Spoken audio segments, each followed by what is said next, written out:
شلام لخ مريم مليخ طيبوثة نارا عمناخ مريخات المشي وموريخ بيرت خرسيغي شو مات مريم يلدت آلها صلح لا بين حطاهي هاشا وشاق الموتين آمين.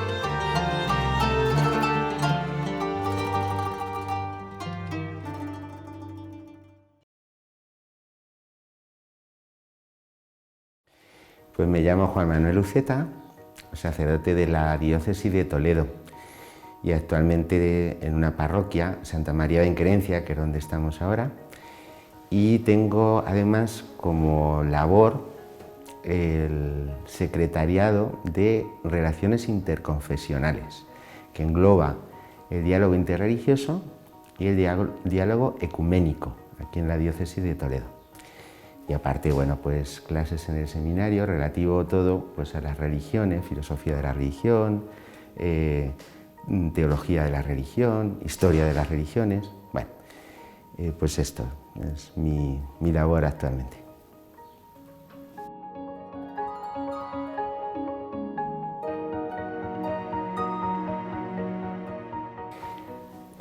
Diálogo, la palabra, pues ya sabemos que es hablar entre dos, diálogos. Y al definir diálogo interreligioso, diálogo ecuménico, sería el quehacer de la Iglesia en relación con otras religiones, creyentes de otras religiones, diálogo interreligioso. Diálogo ecuménico sería diálogo con otras confesiones cristianas. La ecumene es otra palabra griega que define o significaría la casa común, el hogar, la casa común. Y se define así, ecuménico, la única Iglesia de Cristo, que en la actualidad está dividida en diversas confesiones cristianas por avatares históricos. Y entonces lo que se trataría sería de buscar la unidad en esa única Iglesia de Cristo, de esas diversas confesiones, la unidad de los cristianos entre sí. Entonces, diálogo interreligioso, diálogo ecuménico es este esfuerzo de la Iglesia por acercarse, buscar a los creyentes de otras religiones y a los cristianos de otras confesiones, buscando, en el caso de otras religiones, pues el anuncio de Jesucristo y, si es posible, pues que puedan abrazar la fe. No solo esto, el diálogo interreligioso, pero bueno, como misión de la Iglesia es esto. Y en el caso del diálogo ecuménico sería la búsqueda de la Iglesia Católica de esa unidad de todos los cristianos en la única Iglesia de Cristo. Esto sería.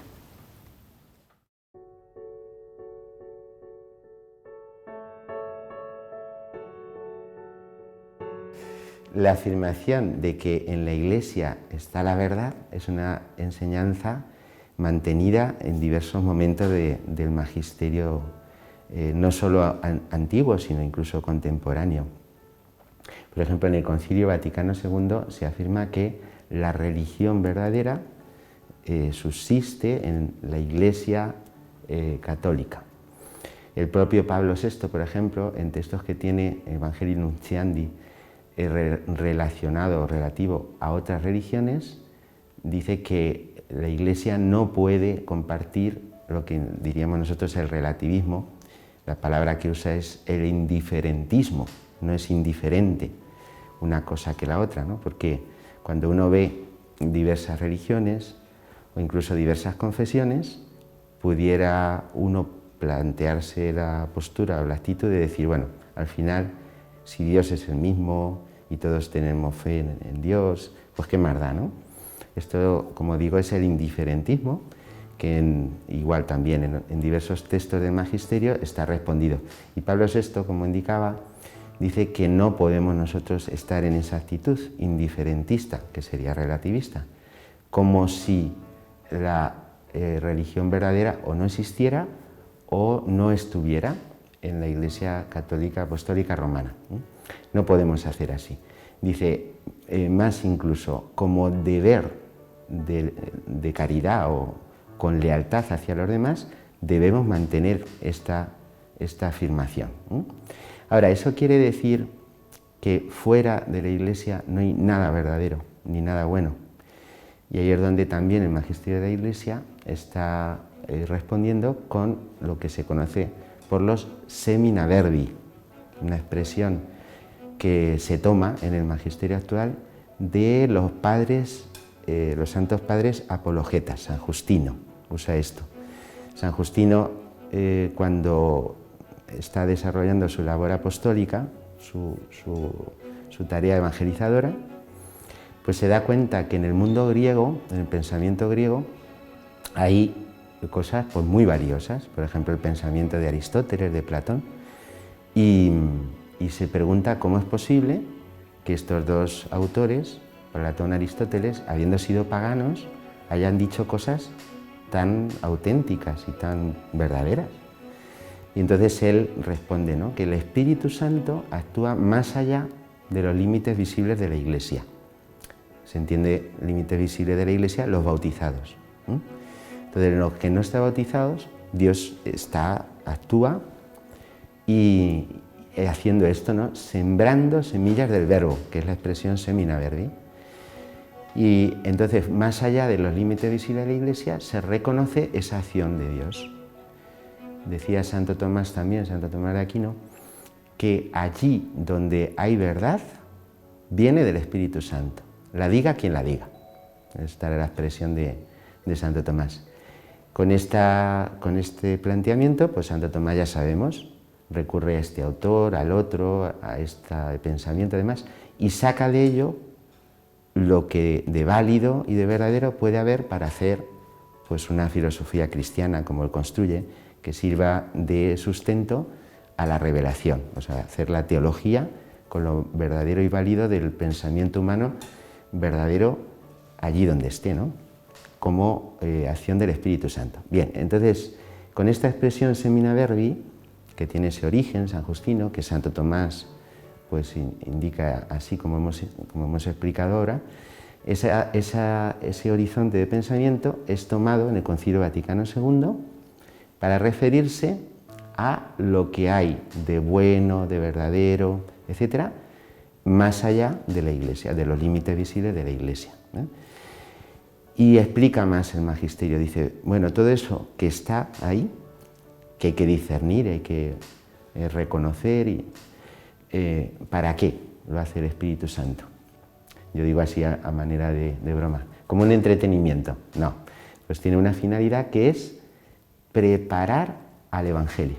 Esta es expresión de Juan Pablo II en la encíclica Redentoris Missio, expresión preparación al Evangelio. Lo que el Espíritu Santo hace más allá de los límites visibles de la Iglesia tiene este sentido, preparar a los hombres a la verdad plena que es el Evangelio. Y entonces, en la Iglesia, en Nostra Aetate, aparece esta expresión, la Iglesia tiene el deber de reconocer, dice así, reconocer, guardar y promover lo que haya de verdadero allá. ¿Por qué es esto?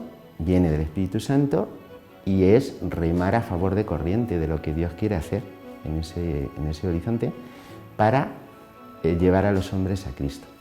¿Podrán llegar a abrazar la verdad plena? Pues no sabemos, eso ya Dios a cada persona pues sabrá cómo hacer, ¿no? Pero que ya está actuando para que esos hombres puedan llegar a esto, a la verdad plena, esto es afirmado por la Iglesia. Y nosotros, como miembros de la Iglesia, pues se trata de acercarnos allí a este mundo, a las religiones, etcétera, reconociendo eso bueno, aprovechándolo y tratando de no tengo oro ni plata, lo que tengo te lo doy, ¿no? En nombre del Señor Jesús echa a andar, que decían Pedro y Juan. Pues tratar de servirnos de eso para ver si podemos llevar a los hombres a la verdad plena.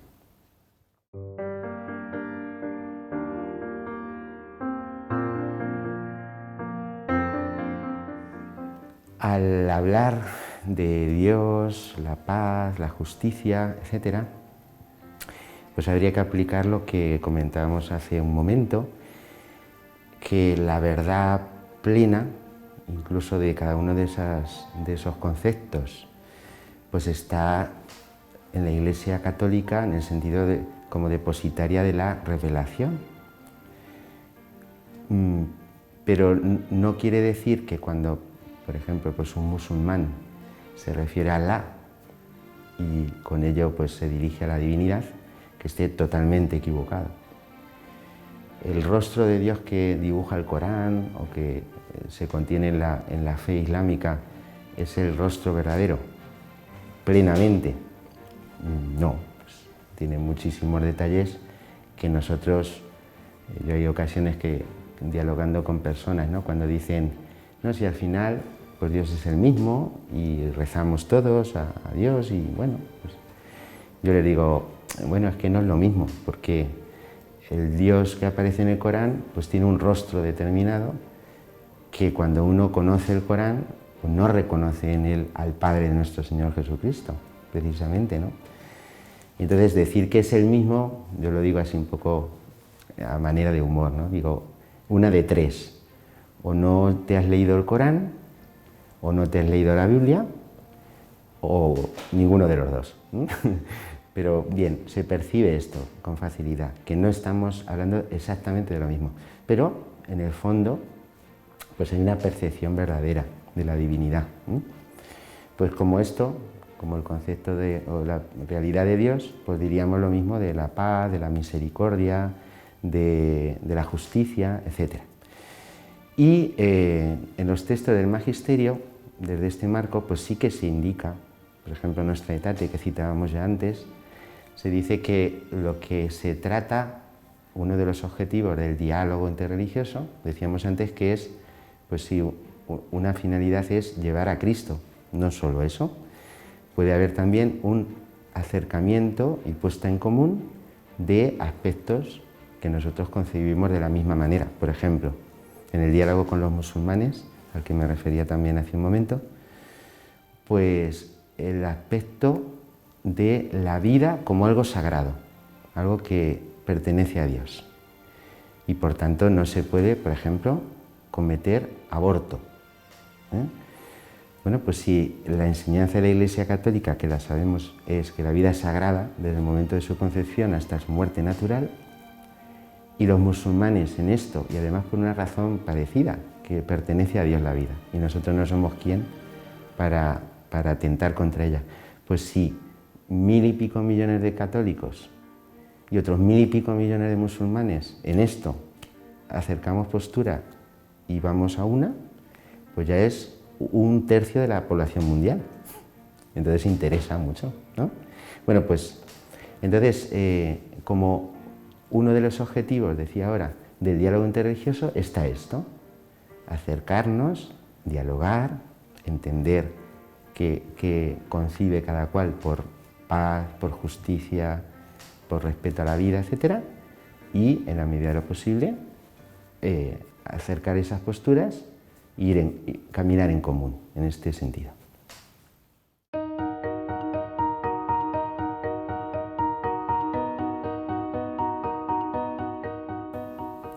Aquí nos estaríamos refiriendo más bien al diálogo ecuménico, porque en relación con el diálogo interreligioso, pues hay un mundo en muchos casos. Con quien más cercanía tiene la Iglesia sería o es con el judaísmo. Ya decía Juan Pablo II que son nuestros hermanos mayores. Y en nuestra Aetate hace el recuerdo o el repaso de los puntos en común que se tienen, que en definitiva o en resumen sería la relación que hay entre el Antiguo Testamento y el Nuevo Testamento. Pues sería lo que da luz a la relación entre el judaísmo y el cristianismo. Pero es como un caso aparte o extraordinario, porque con el resto de religiones pues hay diferencias notables. Entonces ahí simplemente poder hablar de Dios en común pues ya sería un logro, y muchas veces ni esto se puede en muchas ocasiones. Entonces, como indicaba, más bien cuando enuncian así, ¿no?, los puntos innegociables, es más bien en el diálogo ecuménico. Y aquí pues daría también para matizar, ¿no?, en relación con Iglesia Ortodoxa, iglesias de la Reforma, Iglesia Anglicana, todo lo que deriva de la Reforma y de la Iglesia Anglicana, pentecostales, etcétera, batistas, bueno, sería matizar mucho, incluso dentro de la ortodoxia, por los 15 patriarcados ecuménicos, y cada una, con cada un patriarcado, pues hay una situación diversa, aunque a nivel de fe también haya dentro de la ortodoxia su afinidad o sus puntos más comunes, pero bueno, que es muy complejo. Lo que se trataría de buscar es las notas que Jesucristo dio a la Iglesia, a la única Iglesia que Él fundó. Y ahí es donde se trata de buscar la unidad. No es, a ver si me entienden, unidad en la Iglesia católica, que todos se hagan católicos, sino unidad en la Iglesia de Cristo. Es cierto que las afirmaciones que hay también en los documentos magisteriales en relación con el ecumenismo, que dice la Iglesia Católica, la única Iglesia de Cristo subsiste en la Iglesia Católica Apostólica Romana, con las características o notas que Cristo la quiso dotar. Y a lo largo de la historia, hacíamos referencia a eso al principio, la primera pregunta, pues ha habido escisiones de esa única Iglesia de Cristo, por circunstancias en cada momento de la historia, pues las suyas, y de esas escisiones se han derivado en ocasiones renuncia o negación de notas esenciales, donde, por ejemplo, se aprecia con claridad las iglesias de la Reforma, cuando dice solo Escritura. Sí, pero la Escritura se lee en la Iglesia. Tú no puedes prescindir de la Iglesia para recibir la revelación y leer y entender los textos según la luz de la fe, que es un don de Dios, no es como una lectura del Papa y ahora todos tenemos que leer así, sino que en la Iglesia está la luz que Dios ha querido otorgar para entender bien la revelación.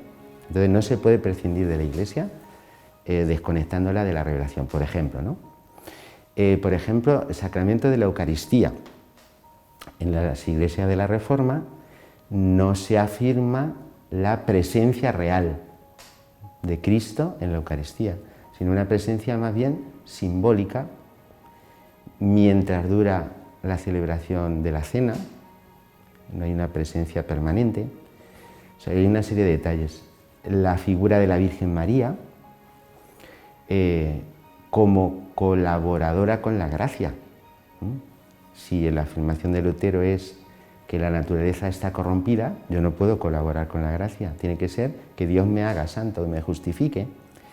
Y entonces la Virgen María, desde el prisma o los dogmas católicos, es la que ha colaborado con la gracia para la redención. Bueno, pues una serie de aspectos, como digo, que deforman la fe de la Iglesia y digamos que sería como renunciar a aspectos esenciales, la fe de la Iglesia, y notas que Jesucristo le ha dado a esa Iglesia. Entonces sería ahí donde se trataría de buscar la unidad. Y no es que renunciemos, lo irrenunciable que decía el enunciado de la pregunta, no es que renunciemos o no renunciemos como una postura nuestra simplemente, sino que es mirar lo que Cristo ha hecho. Y ahí es donde se trata de afirmar esto, y ahí es donde no podemos, porque sería negar la obra de Cristo, la Iglesia de Cristo.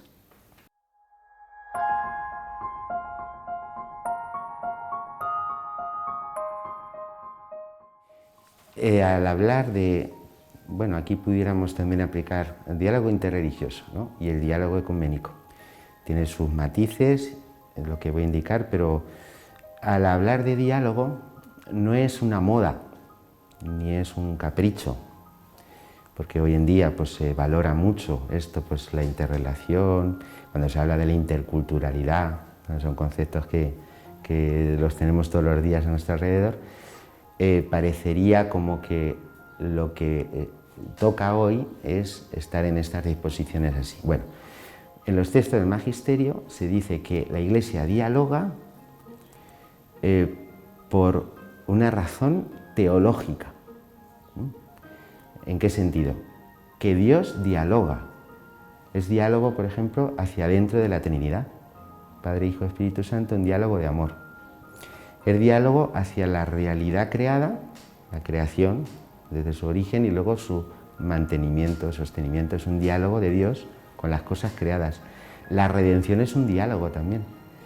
La encarnación del Verbo es un diálogo con la humanidad, asumiendo la humanidad. Incluso cuando uno va leyendo los evangelios, el estilo de realizar la redención de Jesucristo es dialogando, ¿no? Y entonces, la Iglesia, que es cuerpo de Cristo, del que es su cabeza, tiene que hacer lo que hace Dios. No es moda, no es un capricho, sino que es fidelidad a Dios. ¿Cómo se realiza ese diálogo? Pues hay diversos niveles. La razón profunda sería esta, y ahora en la práctica pues hay diversos niveles o diversos ámbitos. Podríamos decir, por ejemplo, un diálogo más teológico, de élites, diríamos así, ¿no? Con misión mixta, iglesia ortodoxia o judaísmo o cristianismo, que existen todos estos organismos, etc. Pero hay un diálogo más a nivel de los cristianos, de las parroquias, ¿no? A nivel de la calle, diríamos así. Se refiere a los documentos de la Iglesia, por ejemplo, al diálogo de la vida. El cristiano que vive a su alrededor y ya con esto está tratando con los demás, ¿no?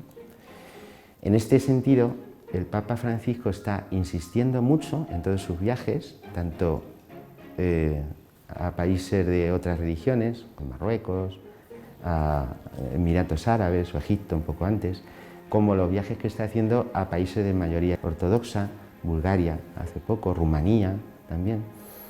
Él insiste mucho en una expresión, hacer camino juntos. ¿Cuál es su intuición? Que para poder llegar a algo más, ¿qué es lo elemental, lo básico? Y si no se da esto, no puede haber un avance hacia la verdad que estamos diciendo en todas estas preguntas. Él dice, caminar juntos, diríamos en el refranero, el roce hace el cariño, el tratarse, el conocerse, como base, quitar prejuicios, tratarse, y de ahí pues veremos a ver qué se puede hacer más, si se puede ir más adelante, si ese diálogo más de élite se puede ir traduciendo en aspectos concretos, en lugares concretos de la Iglesia Universal, etc.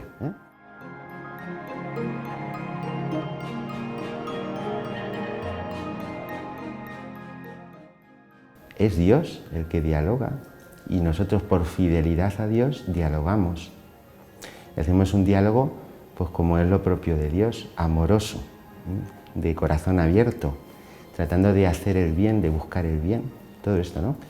Pues esto nos da un poco idea de que, lo decíamos así, no es moda, no depende de la circunstancia que encontremos en el otro. Nosotros dialogamos porque Dios nos lo pide, no porque los otros estén con una apertura, una recepción buenísima, o haya una correspondencia, yo te doy porque me das, etc. No, nosotros el paso se da adelante, el corazón está abierto, los brazos abiertos, porque es Dios el que está así con la humanidad.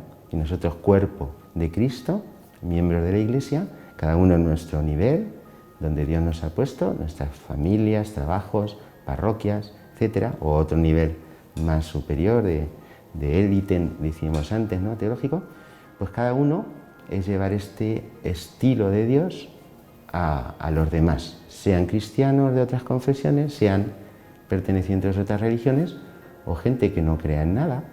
Nuestra función o nuestra vocación es abrirnos, ir,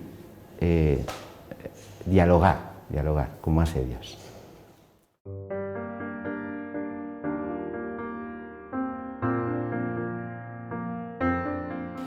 Bueno, pues entiendo que este vídeo pueda llegar a muchísima gente. Como no alcanzo a calibrar quién será el destinatario, me referiría, por ejemplo, pues a nuestra realidad de la Iglesia en España. que puede ser también extensible, esto que voy a decir, pues a otras realidades. Yo creo que hay que perder el miedo, perder el miedo. Estamos tal vez como fruto de nuestra historia, me refería ahora a España, igual indico, pues puede haber otros países parecidos, en el que ha habido una mayoría cristiano-católica y estamos en un cambio de época, no una época de cambio, sino un cambio de época. Y una característica de este cambio de época es que tenemos, y lo indica así tanto el Papa, tenemos que salir, una iglesia en salida, y perder el miedo, perder el miedo. Proponer la verdad, no imponerla. Esto era frase de Juan Pablo II en Madrid, una de sus últimas visitas, y no la última. La verdad no se impone, se propone, proponer la verdad, sabiendo que tenemos un tesoro del que tanta necesidad tiene el mundo. No solo creyentes de otras religiones que puedan conocer Cristo, la verdad de Cristo, la maravilla de Cristo, sino también la riqueza que se encuentra en la Iglesia Católica Apostólica Romana en referencia a cristianos de otras confesiones. Hacer esta propuesta. Y perder el miedo también a el interlocutor que nos puede interpelar. También en los textos del Magisterio indica una de las ventajas del diálogo interreligioso es el enriquecimiento personal. Si es verdad, y esto lo venimos comentando, que la verdad es una, y está depositada en la Iglesia Católica, subjetivamente yo no tengo esa verdad en plenitud, la tengo que ir asimilando, aprendiendo, etc. Y el diálogo con otros me puede servir de enriquecimiento personal, etc. Yo, sobre todo, sería eso, no tengáis miedo, frase de Juan Pablo II, al diálogo, a la apertura, a la búsqueda del hermano, como lealtad hacia ese hermano y deber de caridad, frase que ya citábamos de Pablo VI. No tener miedo, a amar a todos y como concreción de ese amor a todos, dialogar.